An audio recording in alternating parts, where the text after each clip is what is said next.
नमस्ते, आपके साथ मैं हूं जयप्रकाश शर्मा और आप देख रहे हैं हमारा खास कार्यक्रम रणभूमि। रणभूमि में आज का शब्द है जागरूकता। जागरूकता शब्द को इसलिए हमने चुना है क्योंकि आपकी जागरूकता कोरोना को हरा सकती है। कोरोना का कहर फिर से देखने को मिल रहा है। ऐसा लग रहा है कि जब से वैक्सीन आई है तब से लोग बेफिक्र हो गए हैं, क्योंकि आप बाजारों में जाइए, काफी भीड़ नजर आएगी। शादियों में चले जाइए, भीड़ मिलेगी। नेताओं की रैलियों में जाइए, काफी भीड़ मिलेगी। किसी भी समारोह के अंदर जाएंगे तो आपको भीड़ ही भीड़ नजर आती है।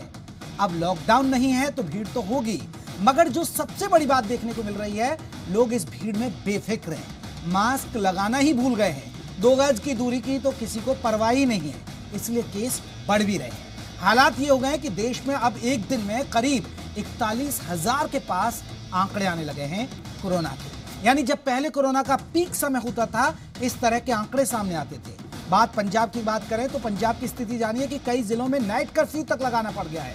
हरियाणा में भी अब धीरे धीरे केस बढ़ने शुरू हो गए। तो क्या अब हरियाणा में नाइट कर्फ्यू लगेगा? क्या हम लॉकडाउन की तरफ फिर से बढ़ रहे हैं? आज इसी मुद्दे पर होगी रणभूमि, लेकिन एक रिपोर्ट।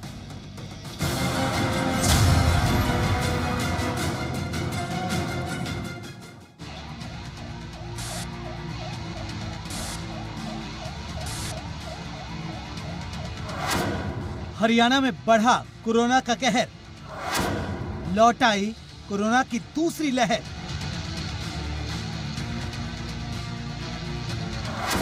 विज बोले लॉकडाउन नहीं लगाएंगे, लेकिन कोरोना पर कैसे कंट्रोल पाएंगे?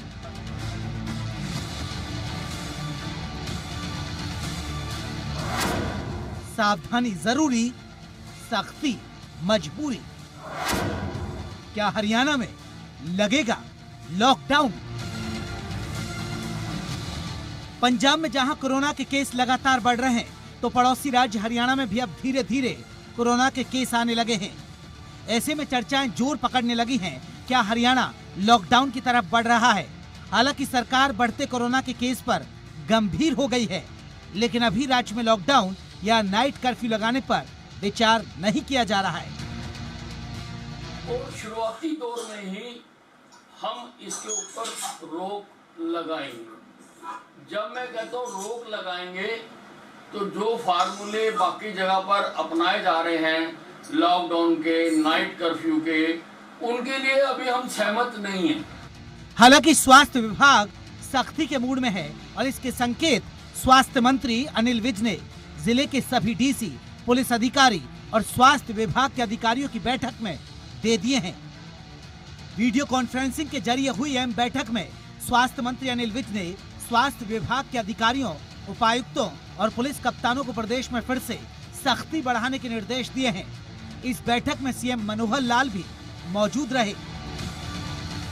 अभी तो हम इतना चाहते हैं कि सख्ती की जाए कि मास्क के लिए सभी एसपी नोट करेंगे, इसके लिए एसपी भी, सीएमओ भी, डिप्टी कमिश्नर्स भी, कि मास्क की मैसिव करानी शुरू कराएंगे। कुछ दिन पहले तक कोरोना के केसों में काफी कमी आई थी, लेकिन कोरोना वैक्सीन आने के बाद अब मामले धीरे धीरे बढ़ रहे हैं।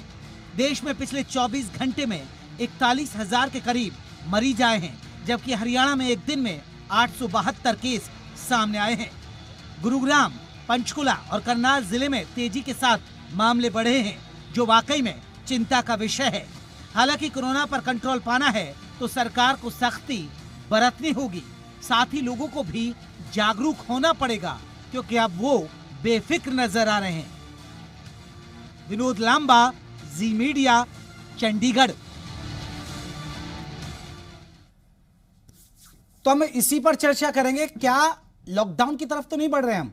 क्या अभी नाइट कर्फ्यू की जरूरत है हरियाणा के अंदर? क्योंकि पंजाब में तो बहुत तेजी के साथ मामले बढ़े तो कई जिलों में नाइट कर्फ्यू लग गया।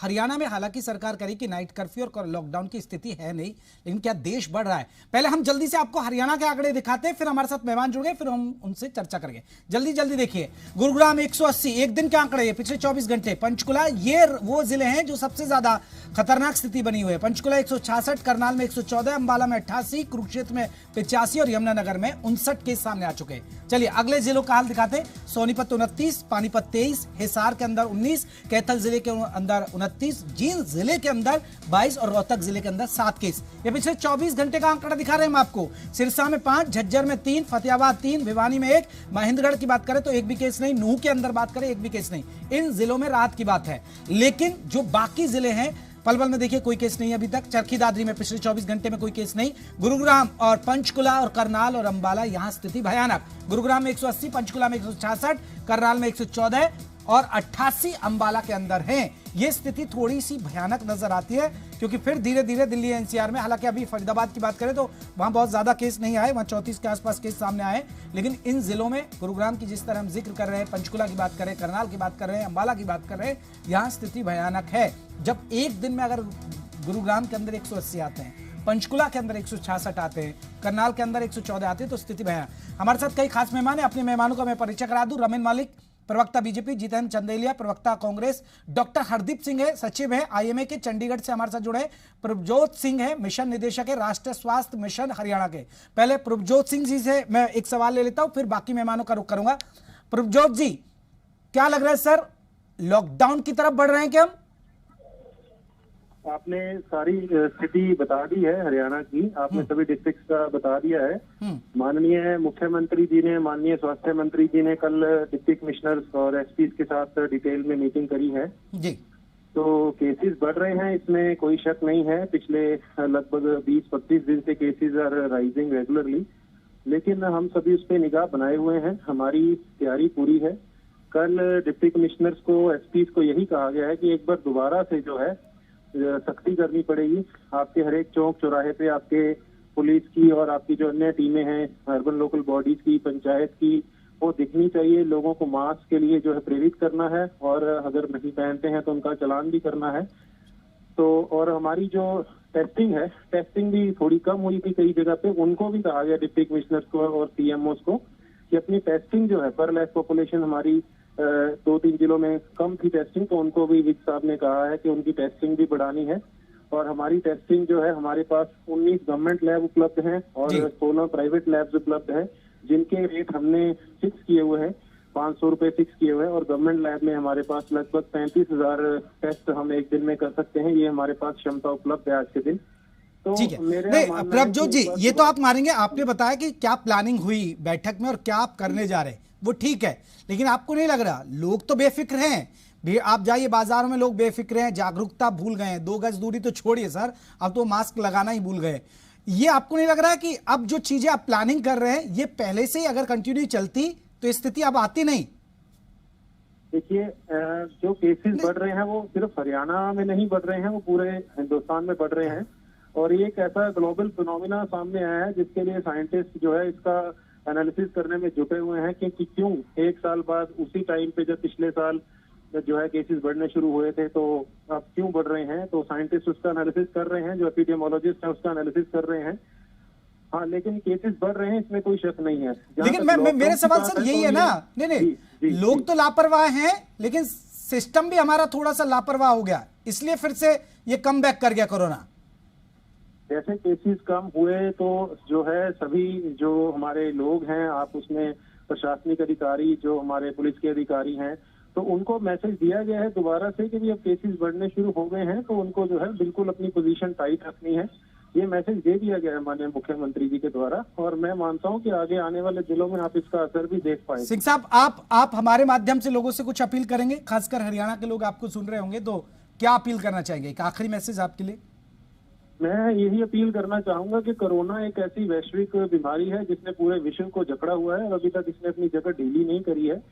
तो इसकी बीमारी की गंभीरता को समझें, ये बहुत ही महत्वपूर्ण है। और हमें सबको घर से बाहर निकलते समय ये जरूर ध्यान रखना चाहिए कि मास्क पहने और जहां तक हो सके अपने हाथ को सैनिटाइज करते रहें, साफ सुथरा रखें, साबुन से धोते रहें।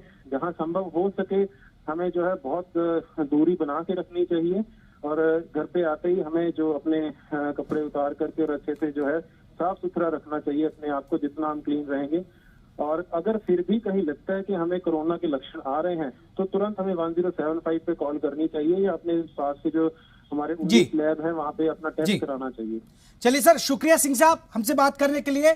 आपने अपना कीमती वक्त दिया। हमारे और बाकी मेहमान हैं, मैं उनका रुख कर लेता हूं। डॉक्टर हरदीप जी, आपको लग रहा है कि जिस तरह अभी अधिकारी थे ये जुड़े, इन्होंने बताया कि हम अब ये सिस्टम ऐसे करेंगे, ऐसे करेंगे, ऐसे करेंगे, ये ठीक है, लेकिन आपको नहीं लग रहा लोग तो बेफिक्रे हैं ही, हमारा सिस्टम भी बेफिक्रे हो गया था, इसलिए ये नौबत आ गई? सर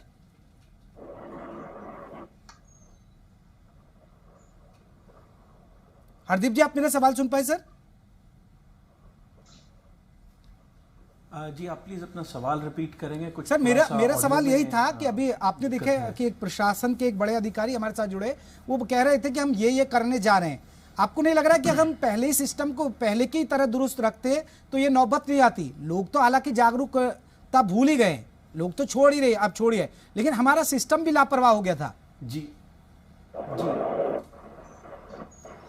किताबों में ये कहना बहुत अच्छा लगता है कि हम ये सब सख्ती कंटिन्यूसली करके रखते, मास्क के फाइन्स, लोगों के बाहर निकलने में सख्ती, और शायद कहीं ना कहीं नाइट कर्फ्यू और लॉकडाउन भी। पर वास्तव में ये सब करना इतना आसान नहीं है, क्योंकि अब ऑलमोस्ट 1 साल हो चला है इस कोरोना के महामारी को फैलते हुए, और लोग भी अपने अब फटीग में आ गए हैं, लोग अपने सहन शक्ति की चरम पर पहुंच गए हैं, अब वो और नहीं अंदर रहना चाहते। तो कहीं ना कहीं हमें मानसिकता को भी फेस करना पड़ेगा, सिर्फ बीमारी नहीं, हमारे को लोगों की मानसिकता का भी इलाज करना पड़ेगा, उनको दोबारा से ये चीज रियलाइज करवानी पड़ेगी। तो मैं आपसे सहमत हूं कि ये जो स्टेप्स हैं हमें पहले लेने चाहिए थे कहीं ना कहीं, क्योंकि सेकेंड वेव के बारे में हर जगह बात हो रही थी कि दूसरी वेव आएगी कोरोना की, और दूसरी वेव पहली से शायद ज्यादा मुश्किल होगी कंट्रोल करनी। ठीक है, रमन मलिक जी, मेरा सवाल आपसे सर, आपको लग रहा है कि ये जो अब मामले बढ़े हैं, हालांकि अभी देखिए बहुत तेजी से नहीं बढ़ रहे हैं हरियाणा में, क्योंकि पंजाब में बहुत तेजी के साथ मामले बढ़ रहे हैं, लेकिन अब धीरे धीरे धीरे धीरे मामले हरियाणा में भी बढ़ने शुरू होने जा रहे हैं, और लग रहा है कि आने वाले कुछ दिनों में हालात फिर बिगड़ने वाले हैं। तो सर आप क्या मानेंगे, ये सिस्टम का फेलियर या लोगों का फेलियर? देखिए, सिस्टम और लोगों के ऊपर टिप्पणी करने से पहले मैं आज आपके चैनल पे ये गुहार लगाना चाहता हूं हरियाणा, पंजाब, हिमाचल, सबके जो बाशिंदे हैं, जो नागरिक हैं, 2 गज की दूरी बहुत जरूरी। बिना मास्क कोई प्रयास नहीं करें, और हाथ धोएं, सैनिटाइजर लगाएं, उसके बिना ये मत सोचें कि कोरोना चला गया। कोरोना लुक्का छिपी खेल रहा है, आपके सामने है, आपको दिख नहीं रहा है, लेकिन वो आपके सर पे मंडरा रहा है। तो ये जो भाव है अपना कि जी सब कुछ ठीक हो गया है, इसको छोड़ दीजिए। प्रधानमंत्री जी, मुख्यमंत्री जी बार बार यही चीज बोले जा रहे हैं कि जी आप अपना गार्ड मत डाउन करिए। मैं ये मानता हूं कि हमारे को ये मानसिकता में परिवर्तन लाना पड़ेगा, और जैसे हम डेट टाइमलाइन में बात करते हैं कि BC और AD, तो BC का है बिफोर कोरोना, और AC का मतलब आफ्टर कोरोना। सिचुएशंस जीने की, पद्धतियां जीने की, before corona and after corona आपको अलग रखनी पड़ेंगी। इस समय जिस प्रकार से मैं आंकड़े देख रहा हूं कि जी हरियाणा के अंदर जो आंकड़े आए हैं वो 872 के हैं जी, और वहीं पे अगर हम महाराष्ट्र के आंकड़े देखते हैं तो वो 25,000 से ऊपर आ जा चुके हैं। तो ये एक बहुत गंभीर परिस्थिति है। पंजाब में जो हमारा पड़ोसी राज्य है उसमें 2000 से ऊपर है आंकड़ा। तो ये सारी चीजों को देखते हुए हमको ये समझना चाहिए कि अपने ऊपर सख्ती करने से हम अपने आप का सिर्फ नहीं, अपने परिवार का नहीं, अपने आस पड़ोस का नहीं, बल्कि पूरे प्रदेश का ध्यान रखते हैं। इसमें क्योंकि देखिए ये राजनीति का विषय तो है नहीं, ना ये सियासत करने का विषय भी है, क्योंकि ये हम लोगों को जागरूक रहने की जरूरत है। एक रिएक्शन जितेंद्र जी, आप क्या मान रहे हैं कि ठीक है स्थिति अभी कंट्रोल में हरियाणा में, या आपको लग रहा है कि सरकार को सख्ती बरतने की जरूरत थी, वरना इस तरह के अब धीरे धीरे मामले नहीं बढ़ते? देखिए वर्मा जी, मैं आपके चैनल के माध्यम से बताना चाहता हूं, और के चैनल के माध्यम से मैं उन लोगों का सबसे पहले आभार व्यक्त करूंगा पूरे देश की आवाम की तरफ से, जिन्होंने कोरोना वैश्विक महामारी में देश के लिए काम किया है। जो हमारे अध्यापक हैं, टीचर हैं, आंगनवाड़ी वर्कर हैं, हमारे डॉक्टर्स हैं और हमारे हॉस्पिटलाइज डिपार्टमेंट से जुड़े हुए कर्मचारी हैं, सफाई कर्मी हैं, विशेषकर सफाई कर्मियों का जो बिना के क्या है जी, पुलिस विभाग का, पुलिस कर्मचारी जी का और हमारी सेना का, क्योंकि ये लोग जी। चंदेलिया जी, आपकी आवाज मुझे नहीं मिल पा रही है, मैं लौटूंगा। डॉक्टर हरदीप जी, अब क्या जरूरत है? आपको लगता है एक डॉक्टर के नजरिए से अब आप लोगों को क्या सलाह देंगे? मैं आ रहा हूं जितेंद्र जी, जैसे ही आपकी आवाज सही होती है मैं आपके पास लौटूंगा। जी देखिए, सबसे पहले हमें ये समझने की जरूरत है कि कोरोना वायरस क्या है। कोरोना वायरस एक आम जुकाम के वायरस का आइट्रेशन है, उसकी म्यूटेशन है। तो अगर कोई ये मानता है कि वो कोरोना को हरा देंगे, इस सेंस में कि कोरोना बिल्कुल इस दुनिया से खत्म हो जाएगा, शायद वो कभी भी नहीं होगा। हाँ, जैसे कि हम आपके बाकी पैनलिस्ट ने भी बोला कि हमें अपनी आदतों को बदलना पड़ेगा। सरकार सख्ती कर सकती है, बट वो टेम्पररी फेज है, वो एक परमानेंट सॉल्यूशन नहीं है। हमें अपनी आदतों को बदलना पड़ेगा, जिसमें आपका मास्क पहनना, आपका सैनिटाइजर यूज करना, हाथ धोना और पर्सनल हाइजीन मेंटेन करना बहुत जरूरी है। मैं आपके माध्यम से एक चीज और हाईलाइट करना चाहूंगा कि जो हम ये वैक्सीन देख रहे हैं, ये वैक्सीन किस स्ट्रेन पे कितनी देर कारगर रहेगी और अगला स्ट्रेन कब आएगा, ये कब म्यूटेट करेगा। जैसे कि एक आम जुकाम का स्ट्रेन हर साल म्यूटेट करता है और हम फ्लू शॉट्स हर साल देते हैं, इसी तरह कोरोना का भी म्यूटेशन बिल्कुल जाहिर है, क्योंकि ये सेम फैमिली से है। डॉक्टर हरदीप जी, आपको नहीं लगता कि अभी है ये इसका 100% सोल्यूशन नहीं है। नहीं। इसका एक ही सोल्यूशन है कि हम लोगों को जागरूक करें। आप कब तक लॉकडाउन करेंगे, कब तक अर्थव्यवस्था को टोटल आप डिसरप्ट करेंगे, आप कब तक कारोबार बंद रखेंगे? सो सरकार मेरे हिसाब से जो कर रही है वो बहुत अच्छा कर रही है। इससे ज्यादा सख्ती करने से और बहुत प्रॉब्लम्स क्रिएट होती हैं, बिल्कुल, क्योंकि अर्थव्यवस्था पर असर पड़ता है, इसलिए जागरूकता बहुत जरूरी है। काफी सारे कारोबार बंद होते हैं। आप कुछ कहना चाह रहे थे?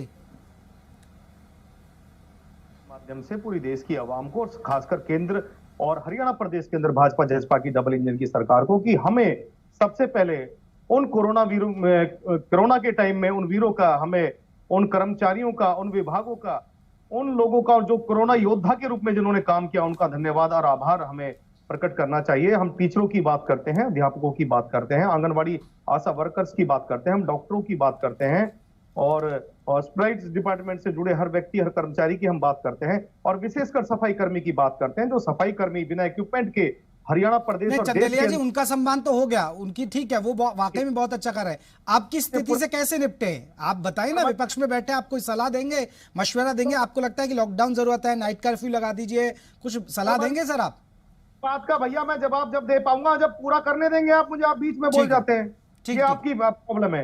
मैं बताना चाहता हूँ, धन्यवाद हमें करना चाहिए टीचर्स का, आंगनवाड़ी वर्कर्स का, डॉक्टर का, सफाई कर्मी का, बैंक कर्मियों का, पुलिस का, अर्धसैनिक बल का और सेना का, क्योंकि ये लोग नहीं होते कोरोना योद्धा तो 40 करोड़ लोग मरते। जब मोदी जी देश के अंदर नमस्ते ट्रंप कर रहे थे, तब हमारे नेता राहुल गांधी जी ने उनको चेताया था, उनको बताया था केंद्र सरकार को और विशेषकर मोदी जी को, उनको चेताया था इस कोरोना महामारी में।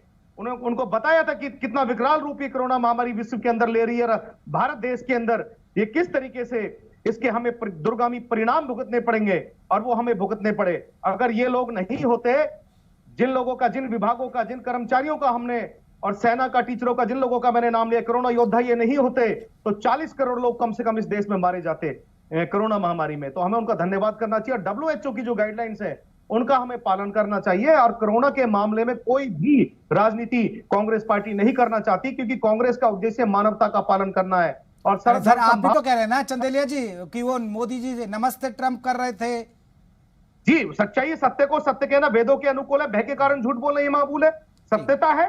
बताइए रमन मलिक जी जवाब दे रहे हैं आपकी बात का। रमन जी, यहाँ तक कि ब्राजील के जो प्रधानमंत्री हैं उन्होंने ये कह दिया कि रामायण में जिस तरह से हनुमान जी संजीवनी बूटी लेकर आए थे, वैसे भारत ने करा है। और आप जो है आज भी राहुल गांधी की बेतुकी बातों का वर्णन कर रहे हैं। ये उनको आप ये बताइए, जहां 40 करोड़ लोगों के प्रभावित होने की बातें करते थे आपके गांधी जी, वहां आज क्या हुआ? इस देश के अंदर 1.5 करोड़ के नीचे संख्या रही, वो कैसे रह गई? वो एक सकारात्मक छीन चुका है प्रयास था सभी का, और प्रधानमंत्री जी का केवल एक नेतृत्व था कि उन्होंने ये सारी रचनाएं करवाई। से लेकर ये बार बार जो आप राजनीति ना करने की बात कर रहे हैं, मैं आपसे ये पूछता हूँ, और आप कि जिस देश के अंदर वैक्सीन बन रही थी तो आपके सहयोगी टूटी चोर बोलते हैं मैं वैक्सीन नहीं लगवाऊंगा। ठीक है, चंदेलिया जी जवाब दे रहे हैं। ठीक है रमन में लीजिए आपके सवाल का जवाब। चंदेलिया जी दीजिए। वो यही तो कह रहे हैं ना कि कांग्रेस हर जगह राजनीति करती है, अब कोरोना पर भी राजनीति कर रही है। कर रही है वर्मा जी, आप बताइए। नमस्ते ट्रंप के लिए हम देश को चेताते हैं, मोदी जी को, केंद्र सरकार को चेताते हैं, और जिसके अरे बाबा ठीक है ना, नमस्ते ट्रंप हो गई ना, अब तो बात करिए ना, अब कैसे निपटे? ट्रंप के बाद आपने बोला था 40 करोड़ होंगे इन्फेक्टेड, राहुल गांधी जी का बयान है, भाजपा के 1.25 करोड़ में सारा ये निपट गया, ये क्या हुआ? कहाँ गए बाकी के? मैं कह रहा हूँ कि अगर 38 करोड़ बाकी कहाँ गए? इन प्रदेशों में हैं, अगर वहां पर टेस्टिंग की जाए तो पंजाब में तो आपकी सरकार है, क्या कर रहे थे? 2400 लोग इन्फेक्टेड हुए कल। क्या आसाम में नहीं है जहाँ चुनाव होने हैं 5 राज्यों में? आसाम में क्या स्थिति है देखो जरा, लेकिन आसाम में डबल डिजिट में है, सिर्फ 19 है, ये पता नहीं कितना है। ये लोकतंत्र 18 है 19 है, मैं आपको अभी बता देता हूँ। देश की आवाम, देश की जनता के जीवन के साथ भी खिलवाड़ कर रहे हैं। अरे दादा सही झूठे लोग। और जमीनी स्तर पर इनको टेस्टिंग करनी चाहिए, इनकी जितनी योजनाएं कोरोना के नाम। तो क्या नहीं आपको लग रहा है, नहीं तो क्या चंदेली जी आपको लग रहा है कि स्वास्थ्य विभाग फेल हो रहा है हरियाणा का? नहीं इसलिए अभी अचानक मामले बढ़ गए, क्या आपको लग रहा है चंदेलिया जी? कोरोना महामारी को की सरकार है, वहाँ 25,000 केस है, क्या कर रहे हैं कांग्रेस वाले? वहाँ कोरोना बांट रहे हैं। कोरोना काल में आप कानून लेके आते हैं, कोरोना काल। अरे आप ये बताओ ना, बिना मेरा सवाल है पंजाब और महाराष्ट्र में सर चंदेलिया जी आप यहाँ के स्वास्थ्य विभाग की फेलियर कह रहे, वो कह रहे कि पंजाब और महाराष्ट्र जहाँ कांग्रेस की सरकार है वहां क्यों फेल हो रहे हैं? सर पंजाब में हालात बहुत खराब है, छत्तीसगढ़ के अंदर 1000 से ऊपर केस। हैरानी है सर, यहाँ तो रैलियां हो रही हैं धुआंधार, और छत्तीसगढ़ में 1000 केस हैं, वो भी आपकी सरकार है। जिन प्रदेशों में जहां सरकारें हैं भाजपा की, वहां पर, और मैं बताना चाहता हूं, वहां पर अगर सही मायने में सत्यता से टेस्टिंग की जाए तो मैं कहता हूं कि पंजाब और महाराष्ट्र कोरोना के तो दुर्भाग्य। ठीक है आखिरी कमेंट रमन जी आखिरी कमेंट आपका जल्दी से। गाइडलाइंस का सभी को तो वही हिसाब है, जब इलेक्शन में हारते हैं तो ईवीएम पहुंच जाते हैं, जब कोरोना में हारते हैं तो टेस्टिंग में पहुंच जाते हैं। मैं ये पूछना चाहूंगा, इनके 4 प्रदेशों की बात कर रहा हूं, महाराष्ट्र में 25,000 से ऊपर केस। चलिए सर इसमें सबसे बड़ी बात है कि सियासत ना होनी चाहिए, सियासत नहीं होनी चाहिए, लेकिन लॉकडाउन लगेगा नहीं लगेगा ये सरकार ने अभी मना कर दिया। आप मेहमानों का बहुत बहुत शुक्रिया, मैं बहुत बहुत शुक्रिया आप सभी मेहमानों का हमसे बातचीत करने के लिए। लेकिन हरियाणा में अभी लॉकडाउन नहीं लगेगा, ये बड़ा सवाल है क्योंकि सरकार ने मना कर दिया। वैसे अगर हम देखें तो व्यक्तिगत अभी लगना नहीं चाहिए, लेकिन जागरूक रहना चाहिए, सोशल डिस्टेंसिंग, मास्क जरूर पहने, तभी कोरोना से हम लड़ सकते हैं। रणभूमि में आज के लिए बस इतना ही, फिर हाजिर होंगे एक नए मुद्दे के साथ। नमस्ते।